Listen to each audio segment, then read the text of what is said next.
Hello students, welcome to my channel. This is a free platform for 11th and 12th biology. ठीक है, यहाँ पर हम NEET का प्रिपरेशन कराएंगे. तो यहाँ पर मैं बायोलॉजी पूरा 11th और 12th का कंप्लीट कराऊंगी. ओके, तो हमारा स्ट्रैटेजी ये होगा कि हम पहले कंसेप्ट समझेंगे, फिर हम एनसीईआरटी की लाइन बाय लाइन क्लियर करेंगे एंड आफ्टर फिनिशिंग दैट हम कुछ क्वेश्चन प्रैक्टिस करेंगे. ओके, सो ये मेरा सेकेंड वीडियो है. इसके पहले हमने फर्स्ट वीडियो में कवर किया था cell theory and overview of cell. ठीक है, तो जिस किसी ने भी वो वीडियो नहीं देखा होगा आप देख सकते हैं. ठीक है, सो आज इस वीडियो में हम बेसिकली पढ़ने वाले हैं about prokaryotic cell. So prokaryotic cell के बारे में हमने कुछ ओवरव्यू लास्ट क्लास में पढ़ा था. इस क्लास में हम इन डिटेल प्रोकैरियोटिक सेल्स को पढ़ने वाले हैं कि प्रोकैरियोटिक सेल के एग्जाम्पल कौन कौन से हैं और किस टाइप का सेल होता है. आई मीन सेल में कौन कौन से चीज़ें प्रेजेंट है, कौन कौन से ऑर्गेनल प्रेजेंट है. Is it clear? तो हम डिटेल में इसका फंक्शन और इसका स्ट्रक्चर पढ़ने वाले. Is it clear? So starting with the topic, सबसे पहले प्रोकैरियोटिक सेल होता क्या है. तो प्रोकैरियोटिक सेल हमने लास्ट टाइम ही डाइसेक्शन करके पढ़ा था कि पूरे वर्ड को प्रोकैरियोट को हम लोग ने डाइसेक्ट किया था कि प्रो मीन्स पुराना एंड कैरियोट्स मीन्स न्यूक्लियस. तो जिसके पास न्यूक्लियस नहीं है, प्रिमिटिव टाइप ऑफ न्यूक्लियस है, मतलब न्यूक्लियस नहीं है ऑलमोस्ट, उसमें सिर्फ genetic material as a cytoplasm में प्रेजेंट है. सो उसको हम कहते हैं प्रोकैरियोटिक सेल. ठीक है, और यूकैरियोटिक सेल में वेल डेवलप्ड न्यूक्लियस प्रेजेंट है. This is the major difference. इसके अलावा हमने देखा था कि कुछ ऑर्गेनल्स है जैसे कि माइटोकॉन्ड्रिया, एंडोप्लाज्मिक रेटिकुलम एक्सेट्रा, ये सारे मेम्ब्रेन बाउंड ऑर्गेनल्स है. मीन्स इनका एक अलग से कंपार्टमेंट है, इनके पास आउटर मेम्ब्रेन कवरिंग है जो कि हमारे प्रोकैरियोटिक सेल्स के पास नहीं है. ठीक है, सो हम इन डिटेल पढ़ते हैं कि प्रोकैरियोटिक सेल्स के अंदर कौन कौन से स्ट्रक्चर पाए जाते हैं, उसके सरफेस पे कौन से स्ट्रक्चर पाए जाते हैं. ठीक है, तो इस क्लास में हम इन डिटेल उसके बारे में पढ़ने वाले हैं. Now starting with the prokaryotic cell, पहले ये किस में पाया जाता है, कौन से ऑर्गेनिज्म प्रोकैरियोटिक कहलाते हैं. ठीक है, तो प्रोकैरियोटिक सेल्स होते हैं, इसका एग्जाम्पल है किंगडम मोनेरा.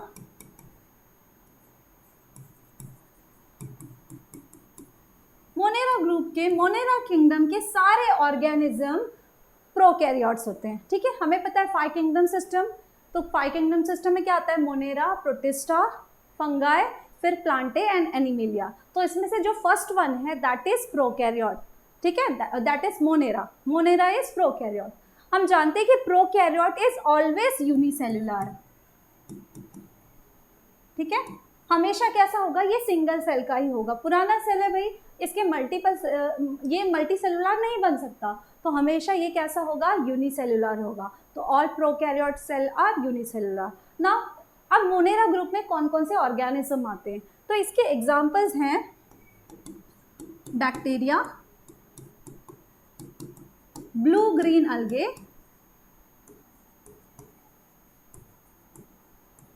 ब्लू ग्रीन अलगे को हम साइनोबैक्टीरिया भी बोलते हैं. ठीक है, साइनोबैक्टीरिया भी बोलते हैं. This is nothing but a photosynthetic bacteria. Cyanobacteria क्या है, फोटोसिंथेटिक बैक्टीरिया. और अदर देन दिस हमारा आता है माइकोप्लाज्म. माइकोप्लाज्म, माइकोप्लाज्म भी ऐसा प्रोकैरियोटिक सेल है जो उसका स्ट्रक्चर बैक्टीरिया की तरह है but it is without cell wall. ठीक है, हमारे बैक्टीरिया सेल में आउटर सेल वॉल प्रेजेंट होता है, माइकोप्लाज्म में सेल वॉल प्रेजेंट नहीं होता. ठीक है, एक और एग्जांपल है हमारी एनसीईआरटी में दिया हुआ, that is PPLO. It is nothing but a example of mycoplasma. ठीक है, पीपीएलओ भी माइकोप्लाज्म है, टाइप ऑफ माइकोप्लाज्म है. इसका नाम है, इसका फुल फॉर्म है प्लूरा निमोनिया लाइक ऑर्गेनिज्म. इसका नाम इसलिए है क्योंकि ये माइकोप्लाज्म प्रेजेंट होता है, ये जो कैटल होते हैं उनको इन्फेक्ट करता है, उनको निमोनिया कॉज करता है, तो इसलिए इसका नाम है. उसके प्लूरा फ्लूइड में हमें क्या मिलता है, ये माइकोप्लाज्म मिलता है, इसलिए इसका नाम है पीपीएलओ. ठीक है, तो इट इज नथिंग बट, कोई कंफ्यूज नहीं होना है, बस पीपीएलओ भी क्या है, it is also a mycoplasma. ठीक है, तो ये एग्जाम्पल्स है हमारे प्रोकैरियोटिक सेल के. अब इस टॉपिक में आपको as a example bacteria cell के बारे में इन डिटेल में पढ़ना है. ठीक है, हम माइकोप्लाज्म नहीं पढ़ेंगे, हम साइनोबैक्टीरिया नहीं पढ़ेंगे, हम क्या पढ़ेंगे, बैक्टीरिया के बारे में इन डिटेल स्ट्रक्चर पढ़ेंगे, ठीक है, क्योंकि यही हमारे एनसीईआरटी में दिया हुआ है। नाउ अब बैक्टीरिया कैसा होता है, तो ऑडिबल है ना, हाँ, बैक्टीरिया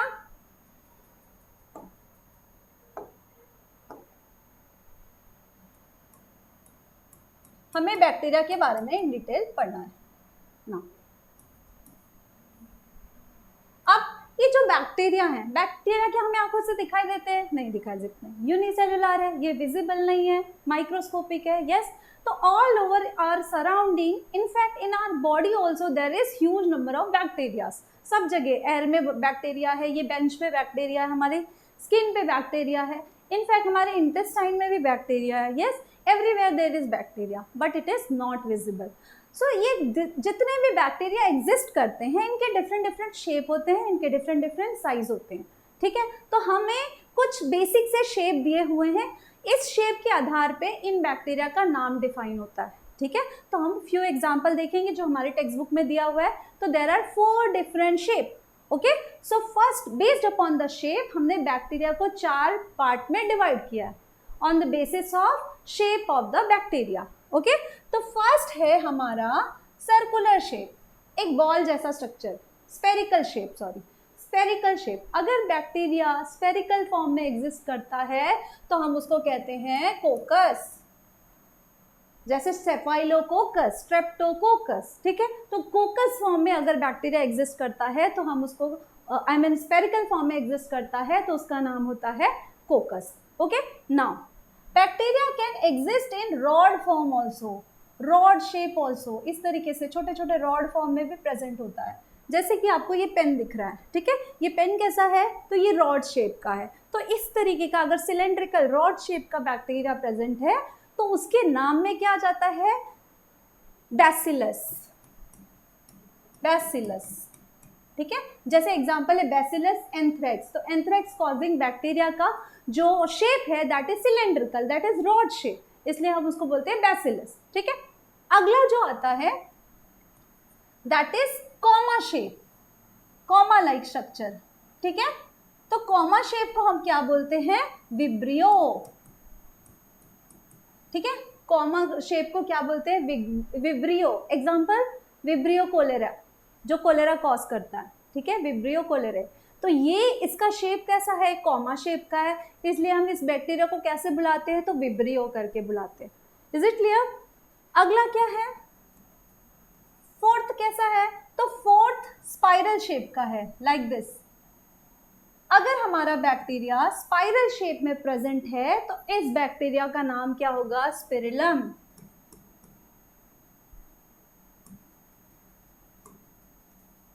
स्पिरिलम, ठीक है। So these are the basic shape of the bacteria, based upon shape हमने उसका नाम दे दिया, और इस नाम को हम लिटरली यूज भी करते हैं क्योंकि वो बैक्टीरिया उस शेप में एग्जिस्ट करता है, ठीक है। इसके अलावा भी और शेप है बट हमें बस ये 4 पढ़ने। Is it clear? So next हम आते हैं स्ट्रक्चर पे। तो सबसे पहले आपको यहाँ पर दिख रहा होगा, ये थोड़ा ये डायग्राम में हम हैंड रिटन डायग्राम से एक्सप्लेन करेंगे, समझेंगे बैक्टीरिया के स्ट्रक्चर को, ठीक है। पहले हम देख लेते हैं कि इसका कुछ आउटर सरफेस है, ठीक है, आउटर कवरिंग है, yes, here there is a outer covering और this is a open bacteria. जैसे कि एक बैक्टीरिया, उसको कट करके हमने चेक किया कि उसके अंदर क्या प्रेजेंट है, तो उसके अंदर हम देखते हैं कि this is your DNA, genetic material floating in the cytoplasm, yes, and here some structures are there, this is your covering and there are some outer growths, है ना, there are some outer growths and also there is flagellum, pilus, all the structures are present. So इसको हम in detail में समझते हैं by hand written diagram, okay. तो सबसे पहले जो बैक्टीरिया है, ठीक है, बैक्टीरिया है, उसका सबसे पहले जो आउटर कवरिंग होता है, दिस इज योर बैक्टीरिया। तो जो बैक्टीरिया है उसका जो आउटर कवरिंग है वो 3 लेयर का बना हुआ है, ठीक है। This is your first bacterial cell, जिसका पहला कवरिंग है प्लाज्मा मेम्ब्रेन, ठीक है। इसके बाद इसके बाहर एक और कवरिंग होगी, जैसे हमें पता है कि बैक्टीरिया में भी सेल वॉल प्रेजेंट होता है, तो हमारे बैक्टीरिया के पास और क्या प्रेजेंट है, तो तो सेल वॉल प्रेजेंट है। तो there is again one more layer जिसका नाम है सेल वॉल, ठीक है, सेल वॉल, ठीक है। इसके बाहर एक और स्ट्रक्चर प्रेजेंट है, इसके बाहर एक और कवरिंग प्रेजेंट है, this is known as your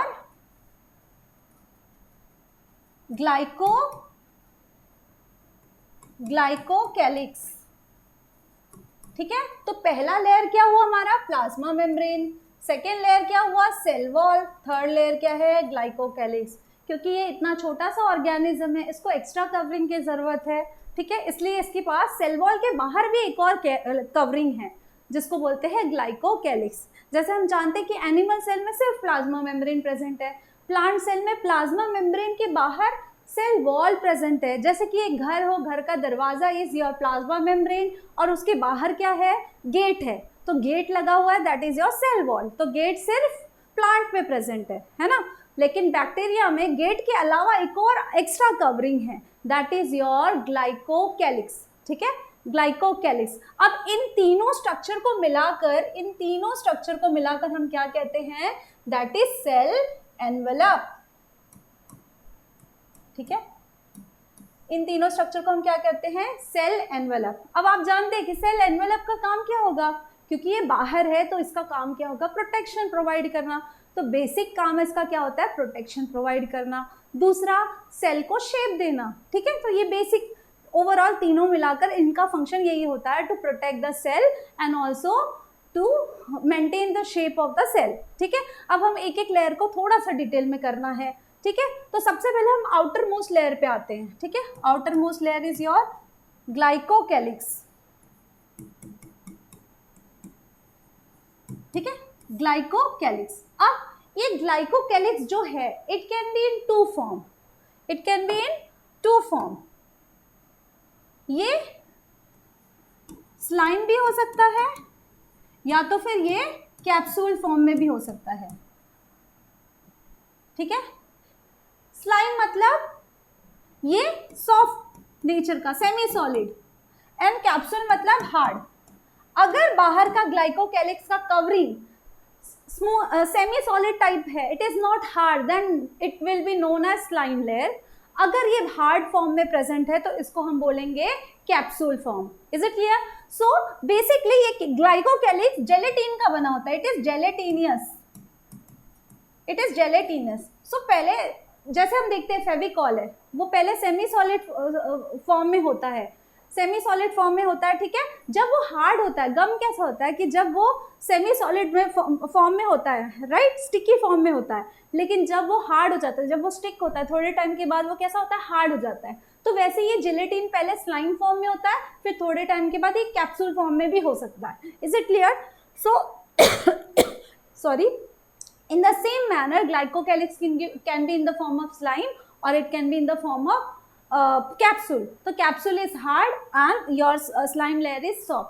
अब इन दोनों का यूज क्या है? तो बेसिकली क्योंकि ये स्टिकी लेयर है, जेलेटिन कैसा होता है, स्टिकी टाइप होता है, तो ये अडियर करने में हेल्प करते हैं, ठीक है, ये एडिशन में हेल्प करते हैं कहीं स्टिक होने के लिए। मीन्स कभी बैक्टीरिया किसी सरफेस से अटैच हो सकता है, ठीक है, सरफेस से अटैच करने के लिए, या अपने बॉडी सरफेस में भी है तो उसके एडिशन के लिए ये हेल्प करता है। Is it clear? और दूसरा काम है इसका प्रोटेक्शन। नाउ जो कैप्सूल है, अगर बैक्टीरिया के ऊपर कैप्सूल कवरिंग प्रेजेंट है, मतलब हार्ड कवरिंग प्रेजेंट है, तो उसको उसका पैरासाइट देख नहीं पाता। मतलब मान लो अगर हमारी बॉडी में बैक्टीरिया गया, तो हमारे बैक्टीरिया, अगर हमारी बॉडी में कोई भी फॉरेन सेल आ जाता है, तो हमारे पास एक डिफेंस सिस्टम है, that is our white blood cell, ठीक है, डब्ल्यूबीसी जाके उसका पीछा करेगा और उस सेल को खा जाएगा, उस बैक्टीरिया को खा जाएगा।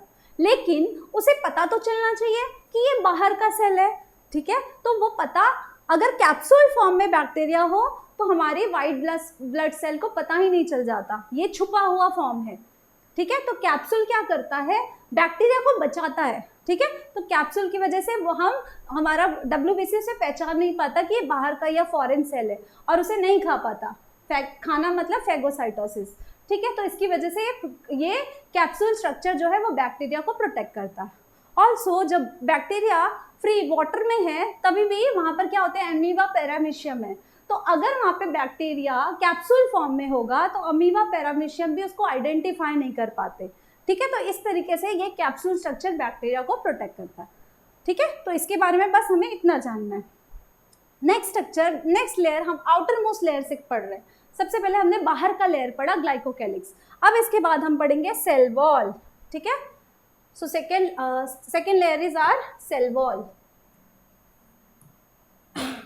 नाउ सेल वॉल का काम क्या है, प्रोटेक्शन, ऑल्सो शेप प्रोवाइड करना। इसका मेजर रोल होता है कि सेल को शेप प्रोवाइड करना और प्रोटेक्शन प्रोवाइड करना। अब बैक्टीरिया में, बैक्टीरिया के पूरे जितने भी बैक्टीरियाज हैं उनके सेल वॉल में कुछ डिफरेंस होता है, बेसिक सा डिफरेंस होता है, जिसके बेसिस पे हम उसको दो कैटेगरी में डिवाइड कर सकते हैं, ठीक है। अब ये दो कैटेगरी में जो डिवीजन का मेथड है वो एक साइंटिस्ट ने खोजा था, ठीक है। उनका नाम है क्रिस्टिन ग्राम,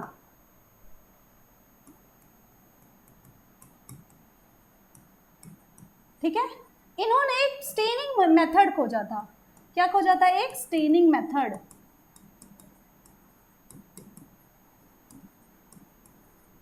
इस स्टेनिंग मेथड को बोलते हैं ग्राम स्टेनिंग, ग्राम स्टेनिंग। क्योंकि इनका नाम ग्राम है तो इसी वजह से इस नाम को दिया है ग्राम स्टेनिंग ना।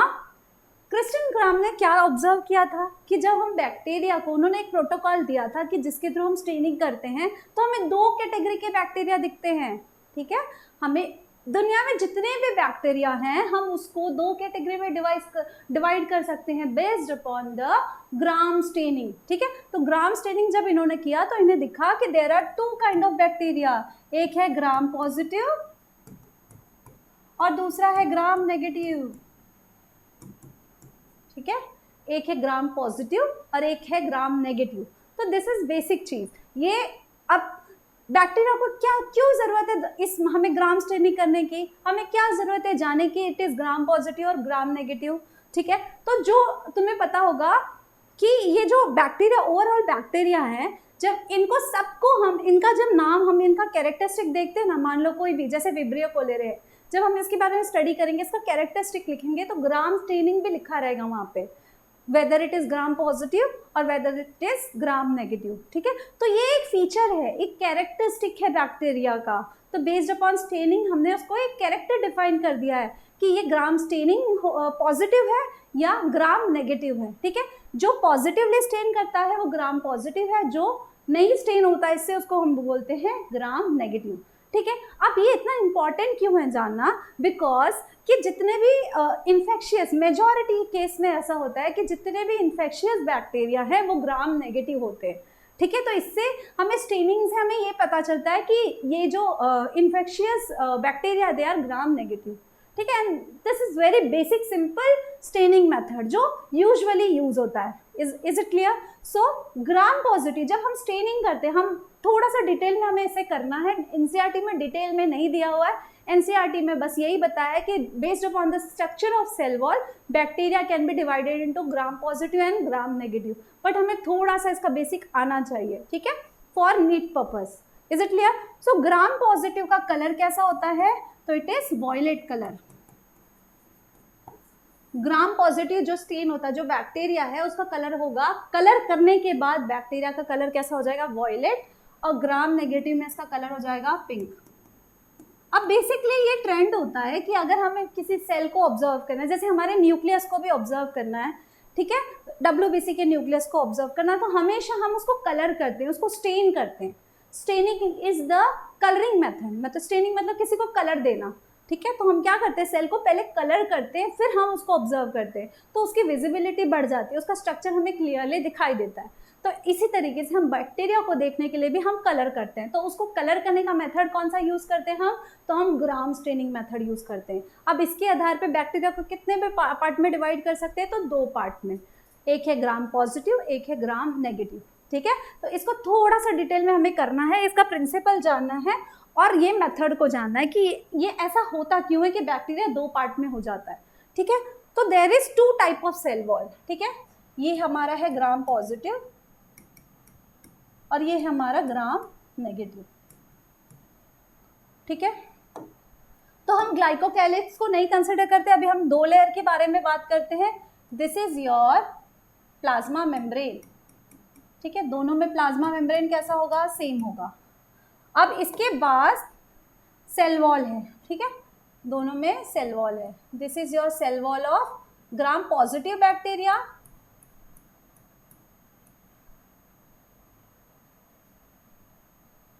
ठीक है, cell wall of gram positive bacteria and this is cell wall of gram negative bacteria. अब इनके जो सेल वॉल है वो ग्लाइकोप्रोटीन के बने होते हैं, जिसको हम बोलते हैं पेप्टिडोग्लाइकेन। क्या बोलते हैं, पेप्टिडोग्लाइकेन। एक मिनट हम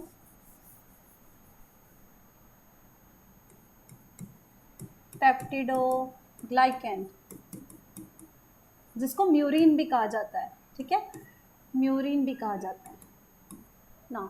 अब देख रहे हो कि मैंने ये पिंक लेयर जो ये इसको सेल वॉल है, this is cell wall, this is also cell wall. तो इसमें आप देख रहे हो ग्राम पॉजिटिव में मैंने थोड़ा सा थिक लेयर बनाया है और ग्राम नेगेटिव में मैंने थिन लेयर बनाया है। तो इससे हमें पता चलता है कि जो सेल वॉल में पेप्टिडोग्लाइकेन की लेयर है वो ग्राम पॉजिटिव में थिक होता है। ठीक है, और जो ग्राम नेगेटिव बैक्टीरिया उसमें पतली सी लेयर होती है। अब ये जो पेप्टिडोग्लाइकेन है यही स्टेन को लेता है। जब हम ग्राम स्टेनिंग करते हैं तो जो कलर है उसको एब्जॉर्ब यही लेयर करता है। ठीक है, इसकी वजह से ये हमें वॉयलेट कलर का दिखता है और ये हमें पिंक कलर का दिखता है। वो हम प्रोसीजर पढ़ते हैं तो समझ में आएगा, पहले हमें स्ट्रक्चर देखना है। तो ये इसमें आपको यही डिफरेंस याद रखना है कि पेप्टिडोग्लाइकेन और म्यूरिन की लेयर इसमें थिक होती है और इसमें थिन होती है। ठीक है, इसमें बहुत थिन होती है।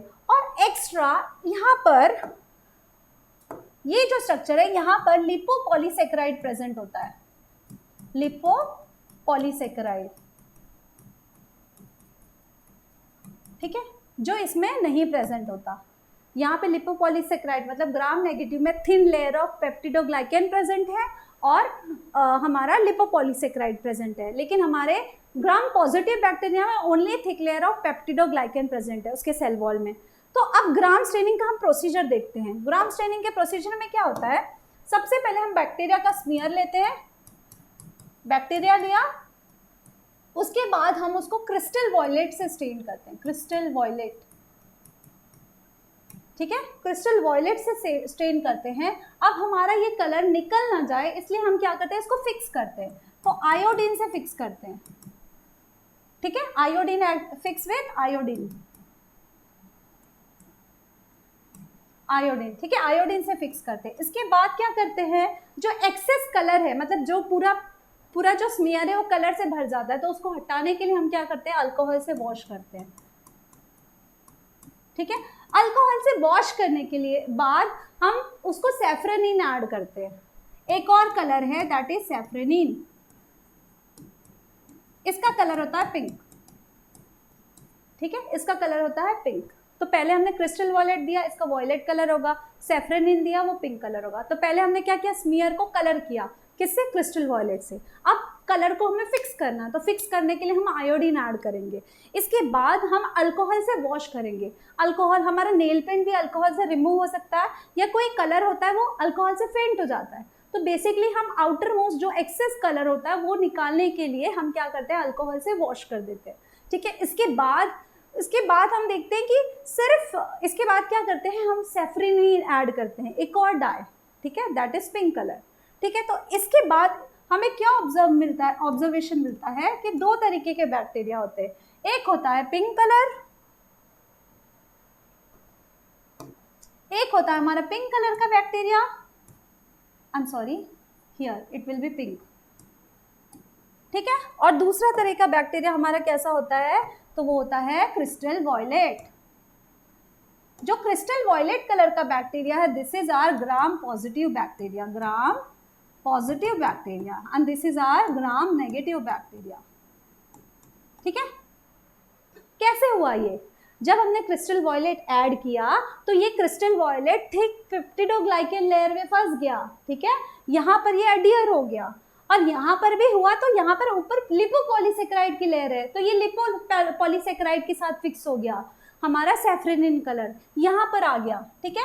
तो जब हमने इसको अल्कोहल से वॉश किया तो इसके साथ ये लेयर रिमूव हो गया, तो कलर का लेयर निकल गया। कहाँ पर? ग्राम नेगेटिव में। यहाँ पर वॉश करने पे कोई इफेक्ट नहीं हुआ क्योंकि इसके पास लिपोपॉलीसेकेराइड की लेयर ही नहीं है, हमारा जो कलर है वो यहाँ फंसा हुआ है, ठीक है।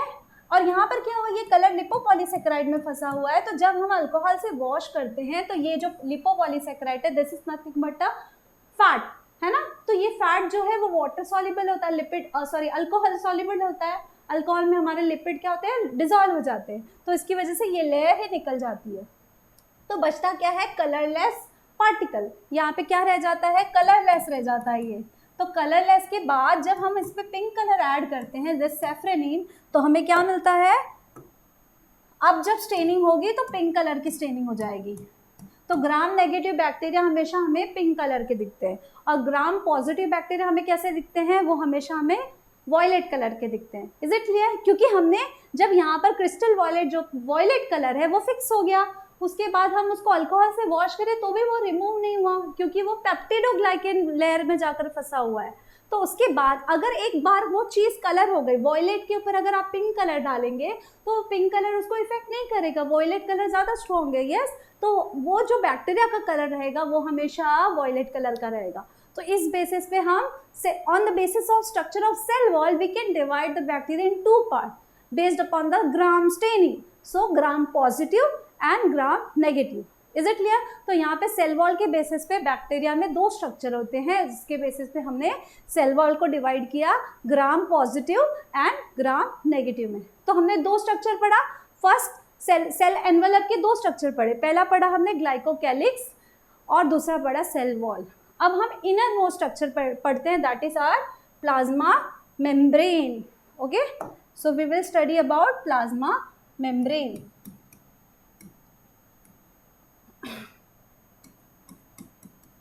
अब प्लाज्मा मेम्ब्रेन का स्ट्रक्चर क्या होता है, सब में कॉमन होता है। In all organism this is the essential component, essential component, है ना। घर कब बनेगा, घर की दीवार ही नहीं होगी तो घर कैसे बन सकता है? यस, घर का काम क्या होता है, बाहर एनवायरनमेंट से अंदर का एनवायरनमेंट को अलग करना। तो जब तक प्लाज्मा मेम्ब्रेन नहीं होगा तब तक सेल कैसे बनेगा? इसलिए क्या है, plasma membrane is a compulsory component of every cell, every organism, ठीक है। नाउ ये जो इसका स्ट्रक्चर हम इन डिटेल यूकैरियोटिक सेल में पढ़ने वाले हैं, तो उसके बारे में हमें अभी नहीं पढ़ना, हम यूकैरियोट में डिटेल में पढ़ेंगे। इसके अलावा हमें क्या जानना है कि जो प्लाज्मा मेम्ब्रेन है, दिस इज, ये बैक्टीरिया सेल है, ठीक है, this is your plasma membrane. अगला ये हमारा क्या है, सेल वॉल, और ये थर्ड लेयर क्या है, ग्लाइकोकैलिक्स। अभी हमने पढ़ा, इन तीनों लेयर को हम बोलते हैं सेल एनवेलप। तो हम देखेंगे कि जो प्लाज्मा मेम्ब्रेन है बैक्टीरिया का, इसमें इनफोल्डिंग प्रेजेंट होती है, ठीक है, it is not smooth. Bacteria में क्या होता है, इसमें एक और स्ट्रक्चर प्रेजेंट होता है जिसको हम बोलते हैं लाइक दिस, ठीक है। तो दिस इज, हम इस तरीके से ड्रॉ कर सकते हैं, दिस इज इनफोल्डिंग, ठीक है। इस इनफोल्डिंग को हम कहते हैं मेसोसोम,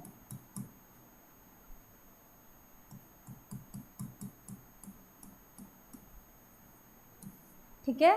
मीन्स जो हमारा सेल में जो प्लाज्मा मेम्ब्रेन है या सेल मेम्ब्रेन है वो स्मूथ ना होकर वो अंदर एक फोल्ड बनाता है, एक गड्ढा बनाता है, उस फोल्डिंग को हम बोलते हैं मेसोसोम, ठीक है। अब ये मेसोसोम या तो वो सर्कुलर फॉर्म में हो सकता है, मतलब वेसिकल फॉर्म में हो सकता है, या तो फिर वो लैमेलर फॉर्म में हो सकता है, या तो वो क्रिस्टे फॉर्म में हो सकता है, मतलब ट्यूबुलर फॉर्म में हो सकता है। ये होल किसी तरीके का हो सकता है, इस तरीके से भी हो सकता है, या फिर वी कैन से इस तरीके का, या फिर लैमेला फॉर्म में भी हो सकता है,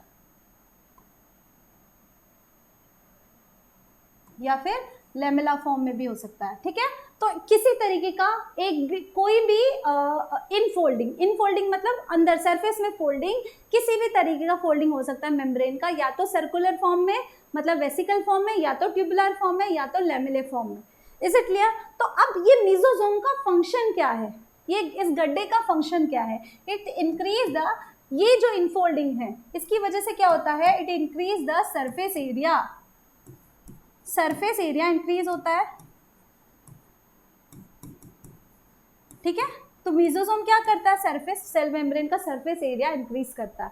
अब ये मीजोसोम का सरफेस एरिया इंक्रीज करने का मकसद क्या है, ठीक है, क्यों मतलब इसका क्या फायदा होता है। अब तुम जानते हो कि जो स्मूथ सरफेस है और जो खड्डा, किसमें खुरदुरा सरफेस है, तो खुरदुरा सरफेस में जो सरफेस एरिया है वो ज़्यादा होता है as compare to smooth area. Yes, तो यहाँ पर भी हमारा जो ये इनफोल्डिंग है इसकी वजह से इसका सरफेस एरिया इंक्रीज हो गया। अब ये मीजोसोम का काम क्या है, यहाँ पर काम होता क्या है, कौन सा फंक्शन होता है, तो इट इज बेसिकली यहाँ पर क्या होता है, it is equivalent to, this structure is equivalent to or we can say analogous to our mitochondria। तो जो रिएक्शन माइटोकॉन्ड्रिया में होते हैं यूकैरियोटिक सेल में, आपको पता है कि प्रोकैरियोटिक सेल के पास माइटोकॉन्ड्रिया जैसा कोई स्ट्रक्चर नहीं होता। तो जो भी एरोबिक रेस्पिरेशन करना है, एटीपी बनाना है, तो वो कहाँ पर होगा, वो हमारे मीजोसोम्स में होगा। तो यहाँ पर क्या होता है, एरोबिक रेस्पिरेशन। क्या होता है यहाँ पर, first aerobic respiration.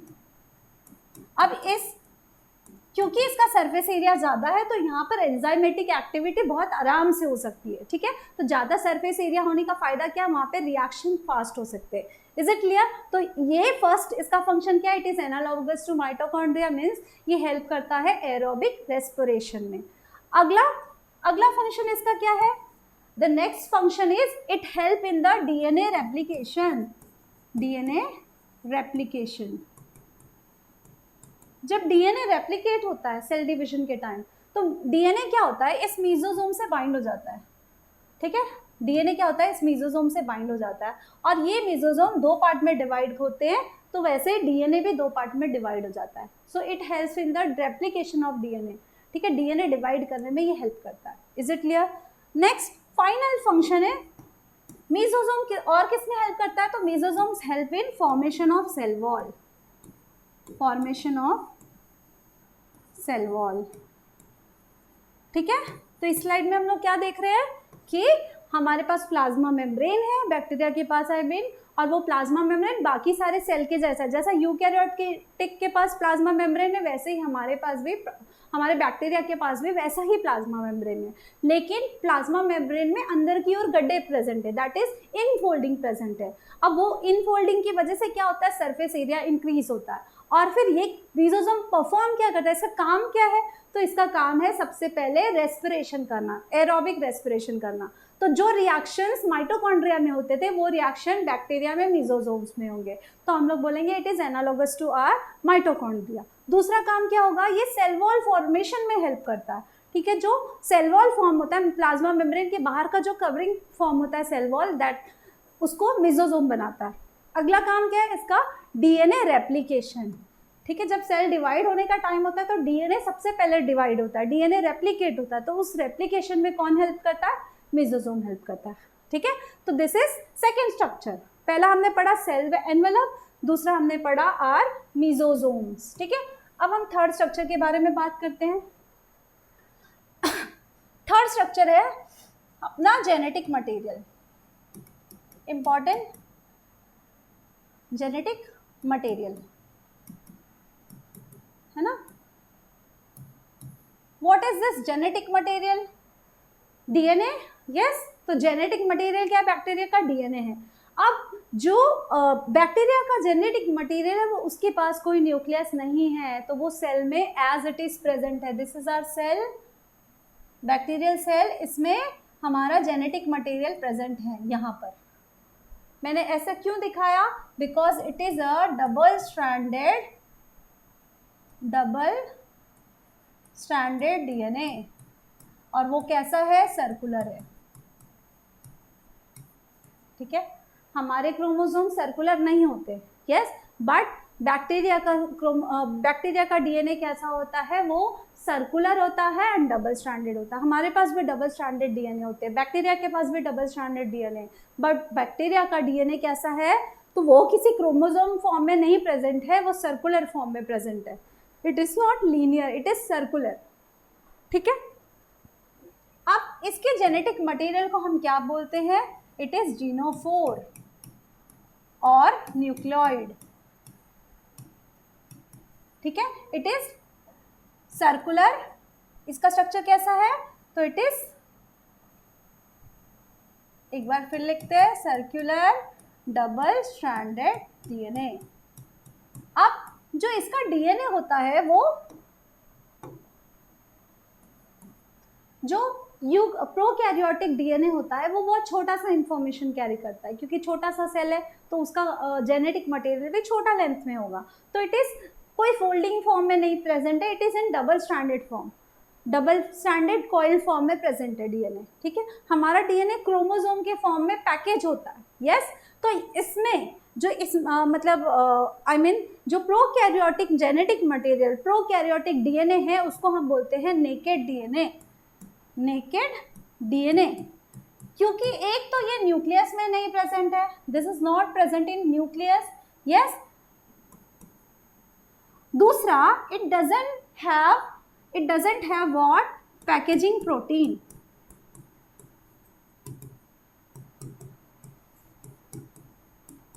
Packaging protein क्या होता है, हिस्टोन प्रोटीन। बेटा, histone protein is absent.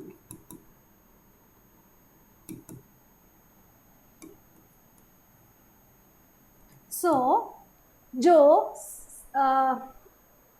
Prokaryotic cell का जो डीएनए है, ये डीएनए कैसा होता है, सर्कुलर है, डबल स्ट्रैंडेड है, बट ये इसके साथ कोई प्रोटीन नहीं जुड़ा होता है। अगर आप यूकैरियोटिक सेल की बात करें तो यूकैरियोटिक सेल में न्यूक्लियस में हमारा जो डीएनए है वो क्रोमोसोम के फॉर्म में, क्रोमेटिन फाइबर के फॉर्म में प्रेजेंट होता है। तो उसके साथ क्या होता है, पैकेजिंग प्रोटीन प्रेजेंट होता है। उस पैकेजिंग प्रोटीन को हम बोलते हैं हिस्टोन प्रोटीन। ठीक है, जैसे कि आप एक थ्रेड का एग्जांपल लो, थ्रेड जो हमारा धागे होते हैं वो धागे कभी ओपन फॉर्म में हमें नहीं मिलते, है ना, जो स्टिच करने के लिए हम धागे यूज करते हैं, हमेशा वो रोल फॉर्म में मिलते हैं। यस, उसके डिफरेंट डिफरेंट रोल्स होते हैं, उसमें क्या होता है, थ्रेड लपेटा हुआ होता है। यस, तो इसी तरीके से हमारा जो डीएनए होता है इन यूकैरियोटिक सेल वो पैकेज होता है, प्रॉपर पैकेज्ड होता है। हम क्या करते हैं, ज्यादा डीएनए को हम छोटे जगह में एकोमोडेट करते हैं। ठीक है, it is based upon the, ये किसकी हेल्प से होता है, जैसे वो रोल पे धागे लपटे हुए होते हैं, वैसे ही हिस्टोन प्रोटीन पे डीएनए लपटा होता है। ठीक है, हिस्टोन प्रोटीन पे क्या होता है, डीएनए लपेटा हुआ होता है। So it is to accommodate large information, large DNA into small cell. अगर हम देखें तो डीएनए का जो लेंथ है वो सेल से भी बड़ा होता है, तो सेल के अंदर कैसे आएगा वो, तो इसलिए उसको लपेटा जाता है। तो लपेटने के लिए हमें क्या चाहिए होता है, तो हमें चाहिए होता है हिस्टोन प्रोटीन। ठीक है, ये हिस्टोन प्रोटीन को हम पैकेजिंग प्रोटीन बोलते हैं। तो ये हिस्टोन प्रोटीन प्रोकैरियोटिक सेल के पास नहीं होता, इनका DNA as it is cytoplasm में प्रेजेंट होता है, इसलिए हम इसको बोलते हैं नेकेड डीएनए। इसके जेनेटिक मटेरियल कैसा होता है, तो it is naked DNA, there is no packaging protein. Is it clear, मतलब सिर्फ डीएनए प्रेजेंट है, कोई प्रोटीन नहीं प्रेजेंट है डीएनए को पैकेज करने के लिए। Is it clear. अब इसके अलावा ये हमारा नॉर्मल जेनेटिक मटेरियल है, इसके अलावा जो जेनेटिक इंफॉर्मेशन कैरी करता है, इसके अलावा इसके पास एक और डीएनए होता है, that is it may be present और it may not be present, जिसको हम बोलते हैं plasmid.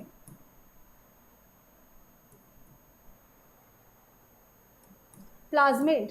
So plasmid is what? Plasmid is extra chromosomal DNA. Means it carries extra information.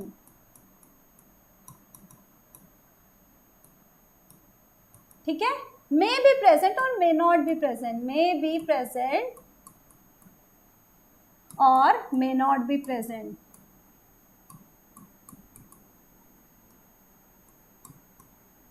ठीक है, इट कैन बी प्रेजेंट और it can not be present. मतलब अगर प्लाज्मिड रहा तो वो सेल कुछ एक्स्ट्रा इन्फॉर्मेशन कैरी करेगा, अगर प्लाज्मिड नहीं रहा तो वो एक्स्ट्रा इन्फॉर्मेशन नहीं कैरी करेगा। लेकिन एक बैक्टीरिया सेल को फंक्शन करने के लिए, उसको सर्वाइव करने के लिए उसके पास सिर्फ जेनेटिक डीएनए होना चाहिए। ठीक है, ये एक्स्ट्रा क्रोमोसोमल डीएनए का काम एक्स्ट्रा होता है, मीन्स एक्स्ट्रा, नाम से हमें पता चल रहा है कि it is extra chromosomal, means it do not carry any genetic information but it has some other role. Example क्या होता है, एंटीबायोटिक रेजिस्टेंट,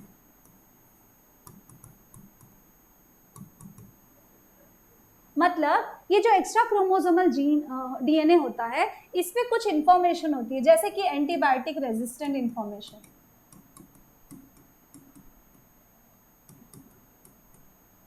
तो इसकी वजह से क्या होता है, आपको पता है कि जो भी हमारी बॉडी में फंक्शन होता है डीएनए डिसाइड करता है। डीएनए पे जो जीन प्रेजेंट होगा उस तरीके का एमआरएनए बनेगा, उस तरीके का प्रोटीन बनेगा, और वैसा ही फंक्शन हमारी सेल्स में होता है।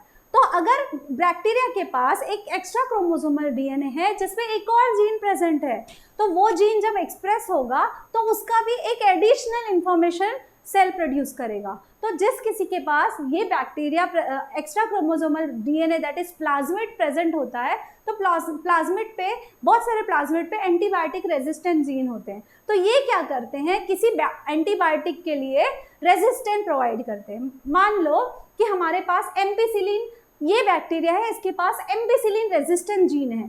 तो अगर मतलब ये एंटीबायोटिक बेसिकली होता क्या है, एंटीबायोटिक वो चीज़ है जो बैक्टीरिया को मारता है, ठीक है। जो हम देखो, हमें अगर कुछ इन्फेक्शन हुआ रहता है, स्टमक इन्फेक्शन या फिर फूड पॉइजनिंग कुछ भी, तो हम क्या खाते हैं, बेसिकली हमें डॉक्टर क्या देता है, एंटीबायोटिक देता है। तो वो किस लिए देता है, क्योंकि हमें बैक्टीरियल इन्फेक्शन हुआ रहता है, उसको मारने के लिए हमें एंटीबायोटिक दिया जाता है, ठीक है। तो उसी तरीके से बैक्टीरिया को मारने के लिए एंटीबायोटिक यूज़ किया जाता है। लेकिन अगर उस बैक्टीरिया के पास ऐसा प्लाज्मिड हो जिसके पास एंटीबायोटिक रेजिस्टेंट जीन हो, जैसे अगर किसी बैक्टीरिया के पास एम्पिसिलिन का रेजिस्टेंट जीन प्रेजेंट है, उसके पास ऐसा प्लाज्मिड प्रेजेंट है जिसपे जीन इंफॉर्मेशन कौन सा है, एंटीबायोटिक रेजिस्टेंस का, तो वो बैक्टीरिया एम्पिसिलिन देने के बाद भी वो बैक्टीरिया नहीं मरेगा, ठीक है। तो ये एडिशनल रोल प्ले करता है, बैक्टीरिया को हेल्प करता है, एडिशनल इंफॉर्मेशन देता है। Is it clear? So it is extra chromosomal DNA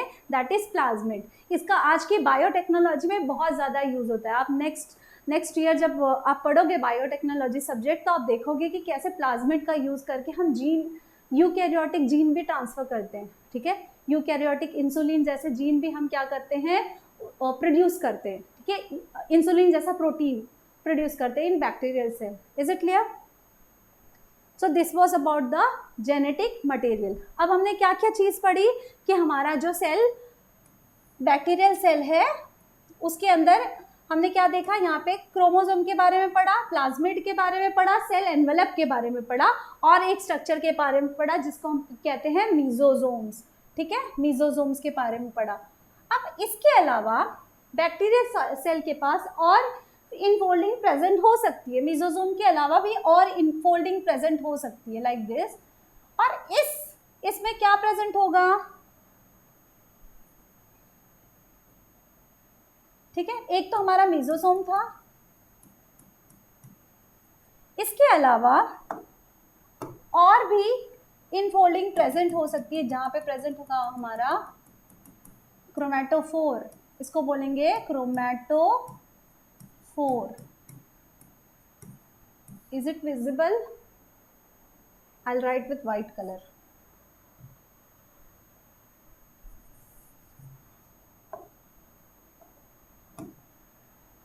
chromatophore, इसका काम क्या है, आपको दिख रहा है मैंने ग्रीन बनाया है। क्यों बनाया? प्लांट के लीफ ग्रीन दिखते हैं। क्यों दिखते हैं? क्योंकि उसमें क्लोरोफिल होता है, ठीक है। ग्रीन पिगमेंट होते हैं जो फोटोसिंथेसिस में हेल्प करते हैं। तो ये क्रोमैटोफोर है, वो सिर्फ और सिर्फ साइनोबैक्टीरिया में पाया जाएगा, ओनली इन साइनोबैक्टीरिया, जिसको हम ब्लू ग्रीन एल्गे भी बोलते हैं। यस, सिर्फ इसी में पाया जाएगा, क्योंकि ये सेल फोटोसिंथेटिक है, इसके पास ग्रीन पिगमेंट होना चाहिए। तो वो ग्रीन पिगमेंट कहाँ प्रेजेंट होगा, वो प्रेजेंट होगा हमारा क्रोमैटोफोर में। Is it clear? तो हमने ये स्ट्रक्चर पढ़ा। नाउ फोर्थ वन हमने क्रोमैटोफोर पढ़ा, थर्ड वन ये पढ़ा, और सेकेंड हमारा जेनेटिक मटेरियल पढ़ा। इसके अलावा और क्या स्ट्रक्चर प्रेजेंट होते हैं बैक्टीरिया में? इसके अलावा हमारा जो जो बैक्टीरिया है वो अपने फूड मटेरियल को स्टोर करता है। तो फूड मटेरियल को वो जहाँ स्टोर करता है उसको हम बोलते हैं इंक्लूजन बॉडीज, ठीक है। मैं एक और स्ट्रक्चर बनाती हूँ सिंपल सा, वहाँ पे एक्सप्लेन करती हूँ आपको। This is your bacterial cell.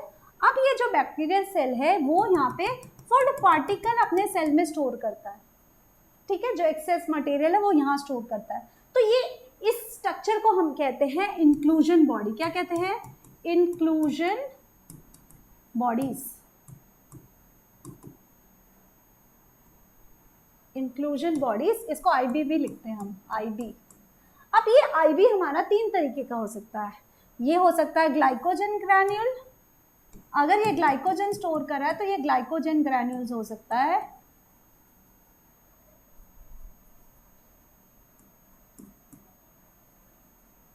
ठीक है, ग्लाइकोजन स्टोर कर रहा है तो ग्लाइकोजन ग्रैन्यूल होगा। इसके अलावा it can store phosphate molecule, तो इसको हम बोलेंगे फॉस्फेट ग्रैन्यूल्स, फॉस्फेट ग्रैन्यूल्स। ठीक, इसके अलावा it can also store few other particle, जिसको हम बोलेंगे साइनोफाइसिन। ये कौन सा पार्टिकल है? ये ओनली प्रेजेंट इन साइनोबैक्टीरिया, तो इसका एक्स्ट्रा काम है। क्या काम है? तो ये नाइट्रोजन स्टोर करता है।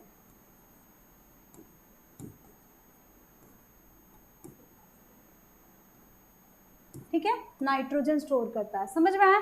तो हमारे पास बेसिकली इंक्लूजन बॉडीज है। ये इंक्लूजन बॉडी डिफरेंट फॉर्म के हो सकते हैं। ये ग्लाइकोजन स्टोर कर सकता है, ये हमारे फॉस्फेट स्टोर कर सकता है, नाइट्रोजन स्टोर कर सकता है। तो नॉर्मली जो साइनोफाइसिन है वो साइनोबैक्टीरिया में ही पाया जाता है, बाकी सब में ये बेसिक इंक्लूजन बॉडीज पाई जाती है। तो इंक्लूजन बॉडीज क्या है? Basically storage material.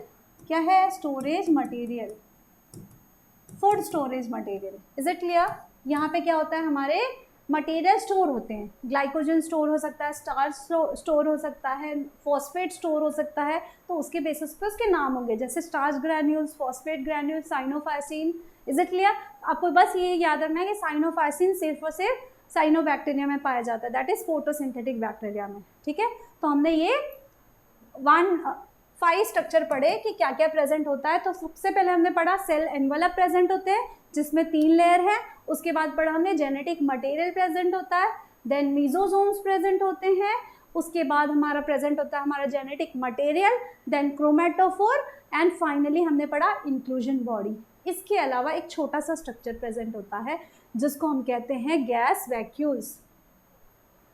ठीक है, सीरियल नंबर देख लेते हैं, 6th वन, गैस वैक्यूल्स। ये किस में प्रेजेंट होता है? तो it is present in cyanobacteria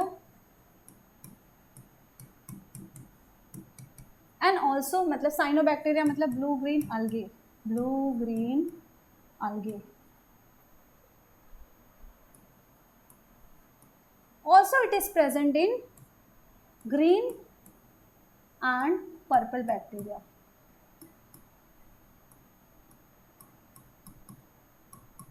ठीक है, तो ये फोटोसिंथेटिक बैक्टीरिया में प्रेजेंट होता है, और दूसरा ये नॉर्मल हमारे जैसे ग्रीन पर्पल बैक्टीरिया में प्रेजेंट होता है। इसका रोल क्या है? तो ये बेसिकली गैस एक्सचेंज में हेल्प करता है। ठीक है, नॉर्मली ये एक्वेटिक में भी हेल्प करता है, मीन्स ये बायो एनसी प्रोवाइड करता है, मीन्स ऑस्मो रेगुलेशन में हेल्प करता है।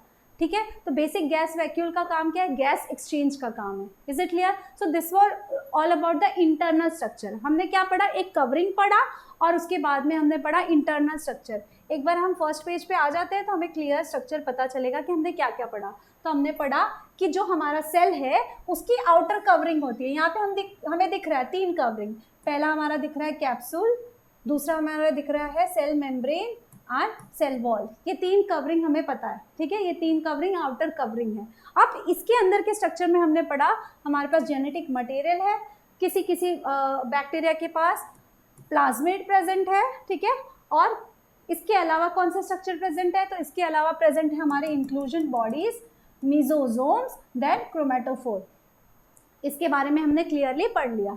अब इसके अलावा क्या देखना है हमें? इसके अलावा सरफेस पे भी कुछ स्ट्रक्चर, बैक्टीरिया के सरफेस पे भी कुछ स्ट्रक्चर प्रेजेंट है, जैसे कि हमें यहाँ दिख रहा है। अब हमारा इंटरनल स्ट्रक्चर फिनिश हुआ है और आउटर मोस्ट स्ट्रक्चर खत्म हुआ है। इसके अलावा इसके पास कुछ आउटग्रोथ प्रेजेंट होती है, जिसके बारे में हमें पढ़ना है। तो आउटग्रोथ में कौन कौन सा स्ट्रक्चर है? एक तो पिलस है, पिलस क्योंकि सिंगुलर है इसलिए इसका नाम है पिलस, इसको हम पिल्लाई भी बोलते हैं। अगर बहुत सारे पिलस प्रेजेंट है तो पिल्ला है, ठीक है। अगला तुम्हारा फ्लैजिलम प्रेजेंट है और एक थर्ड स्ट्रक्चर है फिम्ब्रिए। आओ हम लोग इसको देखते हैं, ठीक है।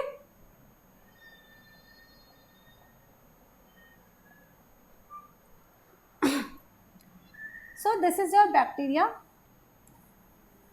ठीक है। अगर बैक्टीरिया मोटाइल है तो बैक्टीरिया के सरफेस पे क्या प्रेजेंट होगा, लाइक दिस फ्लैजिलम, ठीक है। अगर मोर देन वन फ्लैजिलम है तो फ्लैजिला, ठीक है। अब ये प्रोकैरियोटिक, एक बात आपको याद रखनी है कि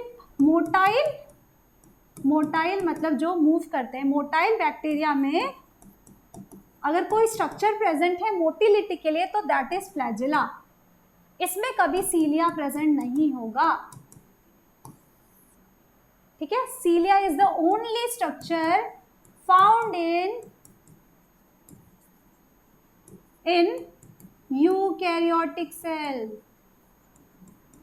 ये कभी प्रोकैरियोटिक सेल में नहीं प्रेजेंट होता। तो प्रोकैरियोटिक सेल में अगर उसको मूव करना है मोटिलिटी के लिए क्या प्रेजेंट होता है, तो इट इज फ्लैजिला, ठीक है। अब जो प्रोकैरियोटिक सेल, यूकैरियोट में भी फ्लैजिला प्रेजेंट होता है तो उसका स्ट्रक्चर अलग होता है, लेकिन जो प्रोकैरियोट का फ्लैजिला है वो बना होता है फ्लैजिलीन से। किसे बना होता है, फ्लैजिलीन से। फ्लैजिलीन प्रोटीन होता है, तो इस प्रोटीन से बना होता है, ठीक है। और इसका नॉर्मल स्ट्रक्चर कैसा होता है, तो ये नॉर्मली ये प्रेजेंट होता है इसके, अगर हम इस सेल को कट करके देखें तो बेसिकली ये कैसा बना होता है, तो इसके पास होता है, सबसे पहले होता है basal body, this is your basal body, then hook and इसके बाद फिलामेंट, जो हमें दिख रहा है बाहर फिलामेंट, ठीक है। तो ये सेल मेम्ब्रेन से स्टार्ट होता है, तो यहाँ पर इसका प्रेजेंट होता है बेसल बॉडी, यहाँ पर प्रेजेंट होता है इसका hook and this is your filament,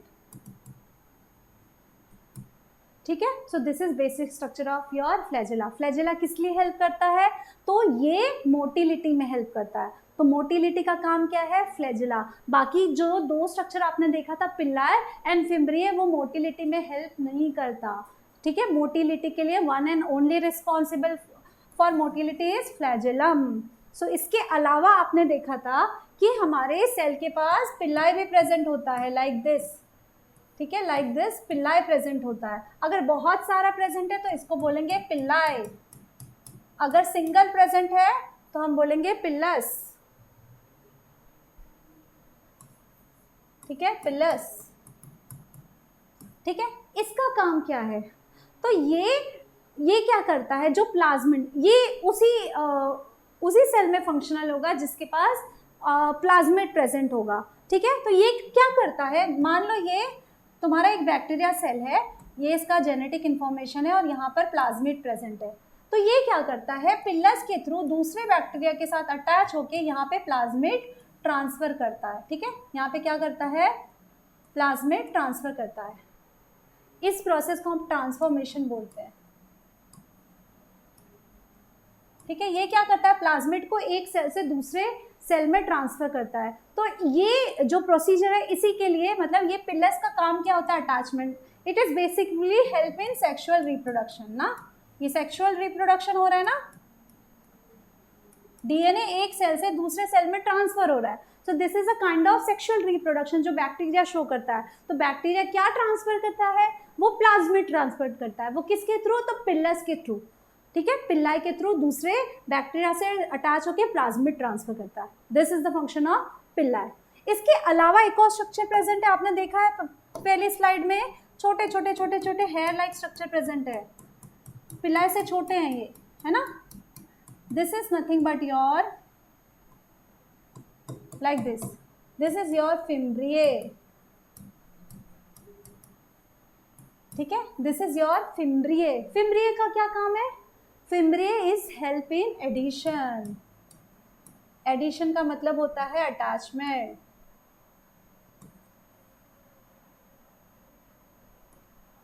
addition और अटैचमेंट। ठीक है।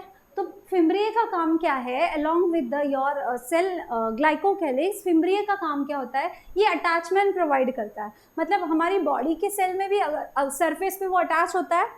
दूसरा कोई रॉक्स पे या किसी सरफेस पे अगर बैक्टीरिया को अटैच होना है तो थ्रू सबस्ट्रेटम अटैच होता है, सॉरी थ्रू फिम्ब्रिए अटैच होता है। तो फिम्ब्रिए का काम क्या है, अटैचमेंट के लिए होता है। ये जैसे एक हेयर लाइक स्ट्रक्चर है जो चिपक जाते हैं, तो किसी रॉक से चिपकना या हमारी बॉडी और हमारे बॉडी कैनाल में चिपकना, इसके लिए उसके पास एक स्ट्रक्चर होता है जिसको हम बोलते हैं फिम्ब्रिए। ठीक है।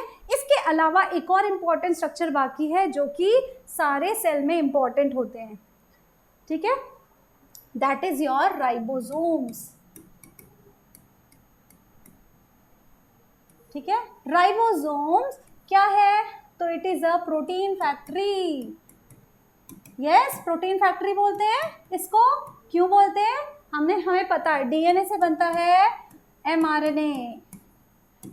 अब ये एमआरएनए दिस इज एमआरएनए, ये राइबोसोम इस पे आकर क्या बनाता है, प्रोटीन बनाता है ना। तो सेल प्रोटीन के फॉर्म में फंक्शन करता है। तो किसी सेल के पास अगर उसे जिंदा रहना है तो उसके पास राइबोसोम होना जरूरी है, क्योंकि उसका डीएनए तभी प्रोटीन बना पाएगा जब उसके पास राइबोसोम होगा। इसलिए हम राइबोसोम को प्रोटीन फैक्ट्री बोलते हैं। अब ये राइबोसोम सारे सेल्स में प्रेजेंट है, चाहे वो बैक्टीरिया हो, चाहे वो ह्यूमन सेल हो, प्लांट सेल हो, एनी सेल। ठीक है, तो it is compulsory component of all living organism. ठीक है, जैसे कि हमने देखा कि प्लाज्मा मेम्ब्रेन ऑलमोस्ट सिमिलर है सारे सेल में और कंपल्सरी कंपोनेंट है, वैसे ribosome is also compulsory component. अब ये राइबोसोम के खाली स्ट्रक्चर प्रोकैरियोट और यूकैरियोट में थोड़े से स्ट्रक्चर अलग अलग होते हैं, वो हम देख लेते हैं। ठीक है, सो जो प्रोकैरियोटिक सेल में राइबोसोम होता है उसको हम बोलते हैं 70S राइबोसोम। ठीक है, 70S राइबोसोम। अब ये दो सब यूनिट से बना होता है, एक होता है हमारा 50S और एक होता है 30S। ठीक है, तो ये बड़ा सब यूनिट है, ये छोटा सब यूनिट है। इज इट क्लियर, ये दोनों मिलके एक राइबोसोम बनाते हैं like this. So this is your 30S, this is your 50S। अब ये S क्या है, यहाँ पर थोड़ा सा हम डिटेल में देख लेते हैं। अभी देखा हमने राइबोसोम प्रेजेंट है। राइबोसोम के दो सब यूनिट प्रेजेंट होते हैं, एक स्मॉलर सब यूनिट और एक लार्जर सब यूनिट। जैसे एक बर्गर होता है, बर्गर के दो पार्ट होते हैं, एक लेकिन यहाँ दोनों इक्वल पार्ट होते हैं, लेकिन राइबोसोम में ये जो बर्गर का पार्ट है वो दोनों का शेप अलग है, एक बड़ा है एक छोटा है। ठीक है, दोनों इक्वल नहीं है, तो बड़े की साइज अलग है, छोटे की साइज अलग है। ठीक है, तो यहाँ पे बड़े की साइज क्या है 50S, छोटे की साइज है 30S। अब जब दोनों को मिलाकर जब हम एक साथ जोड़ते हैं तो इसकी साइज हो जाती है 70S। ठीक है, तो प्रोकैरियोट में 70S राइबोसोम प्रेजेंट होता है। अब ये S क्या है, S is nothing but a sedimentation constant, that is Svedberg unit. क्योंकि स्वेडबर्ग ने ये फाइंड आउट किया था तो इसका नाम है स्वेडबर्ग यूनिट। इसको बोलते हैं सेडिमेंटेशन कांस्टेंट।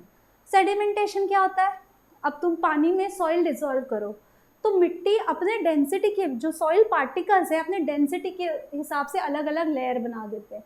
कोई चीज़ नीचे जाएगी, कोई ऊपर फ्लोट करेगी, कोई मिडल में फ्लोट करेगी।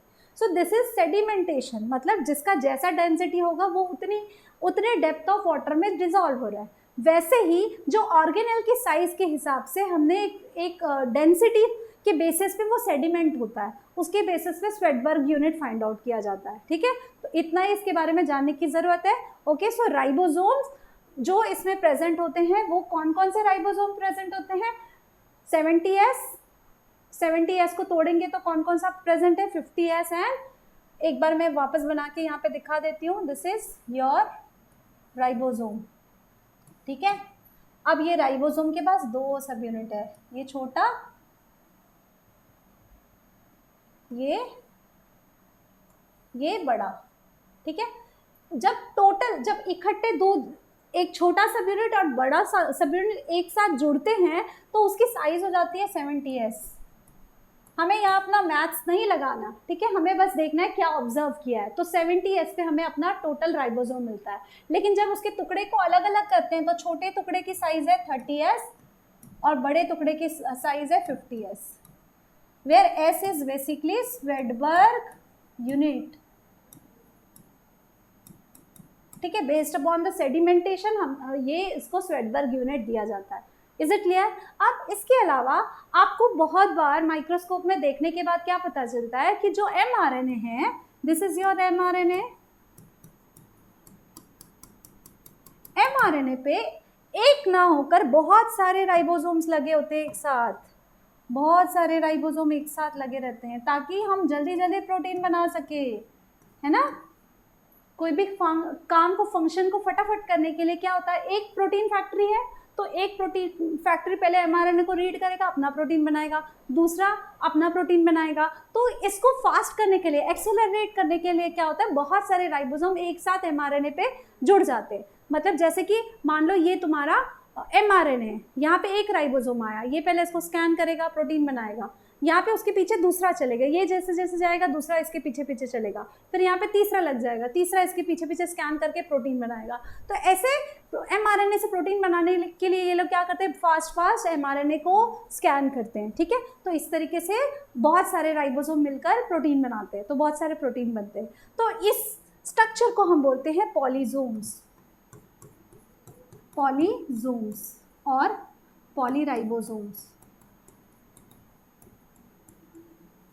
ठीक है, पॉलीजोम्स और पॉलीराइबोसोम। तो हमने क्या देखा अभी स्ट्रक्चर में, हमने देखा कि एक प्रोकैरियोटिक सेल है, उसका आउटर कवरिंग है जिसको बोलते हैं सेल एनवलप, वो 3 लेयर का बना हुआ है, पहला ग्लाइकोकैलिक्स, दूसरा सेल वॉल, तीसरा प्लाज्मा मेम्ब्रेन। उसके बाद हमने देखा प्लाज्मा मेम्ब्रेन में कुछ इनफोल्डिंग होती है जिसको बोलते हैं मेसोसोम, जो रेस्पिरेशन का काम करता है। उसके अलावा अगर और भी उसके अलावा फोल्डिंग प्रेजेंट है जैसे कि क्रोमेटोफोर, तो किसी किसी में ग्रीन पिगमेंट प्रेजेंट होता है जो कि फोटोसिंथेटिक बैक्टीरिया होगा, उसको बोलेंगे chromatophore.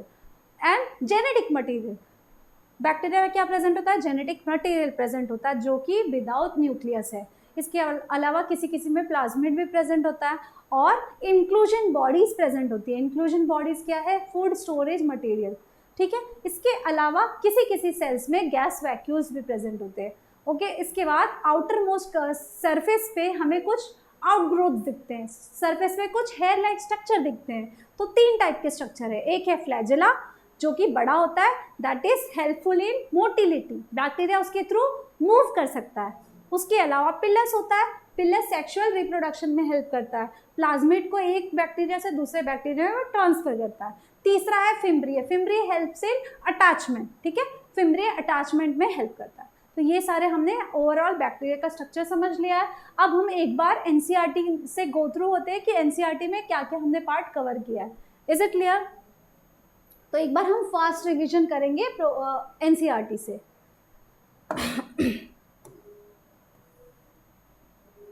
So about prokaryotic cell, यहाँ तक हमने लास्ट क्लास में कर लिया था, अब हम बढ़ेंगे prokaryotic cell. It is represented by bacteria, blue green algae, mycoplasma and PPLO, ठीक है, ये हमने पढ़ा पीपीएलओ क्या होता है। They are generally smaller and multiply more rapidly than eukaryotic cell, बहुत फास्ट मल्टीप्लाई होते हैं, छोटा सा सेल है फटाफट मल्टीप्लाई होता है, ठीक है। Now they may be different shape, they have different shape, जिसमें से 4 बेसिक शेप क्या क्या है, bacillus, rod like, coccus, spherical, vibrio, comma like and spirillum like spiral. Is it clear? Now, organization of prokaryotic cell are fundamentally similar to prokaryote, exhibit a wide variety of shape and function.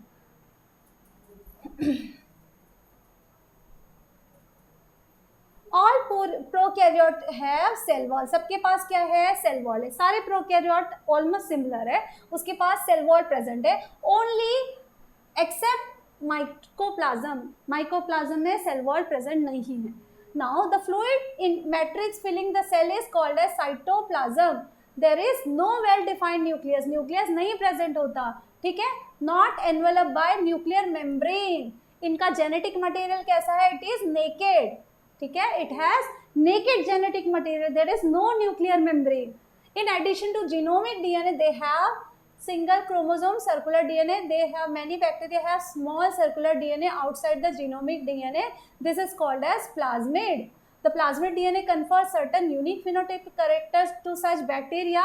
One of such character is resistant to antibiotic. ये हमने discuss किया था कि genetic material naked है, उसके अलावा कुछ extra chromosomal DNA जिसको बोलते हैं प्लाज्मिड, वो एक्स्ट्रा इन्फॉर्मेशन कैरी करता है, जैसे कि रेजिस्टेंट टू एंटीबायोटिक.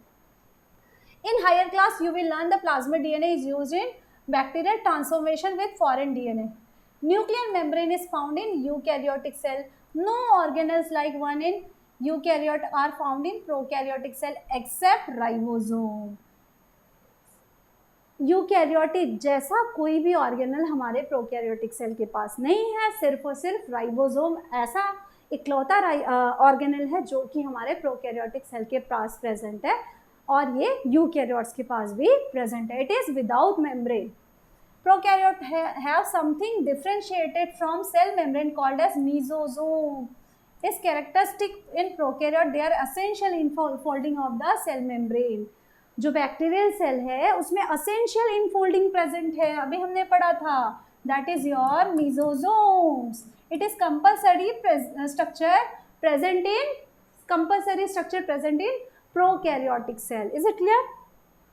अगला, पहला हम लोग सेल एनवेलप से शुरू कर रहे हैं. So cell envelope and its modification. Most prokaryotic cell, particular bacterial cell, have a chemically complex cell envelope. It consists of tightly bound 3-layered structure. पहला outermost glycocalyx, बाद में दूसरा क्या है cell wall, third one is your plasma membrane. तो 3 layer कौन से हुए? Glycocalyx first, cell wall and cell membrane.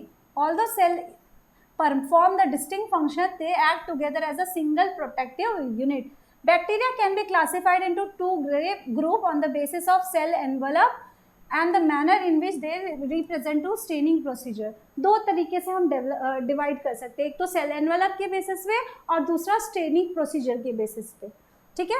Those that take up gram stain are called as gram positive and those they do not take the color is known as gram negative bacteria. हमने पढ़ा था gram positive and gram negative. ये किसने दिया था? Christian ग्राम ने दिया था, Gram staining procedure. Is it clear? Now glycocalyx कैसे डिफर करता है? तो लूज शीट है तो वो होगा स्लाइम लेयर, अगर टफ शीट है तो वो होगा कैप्सूल.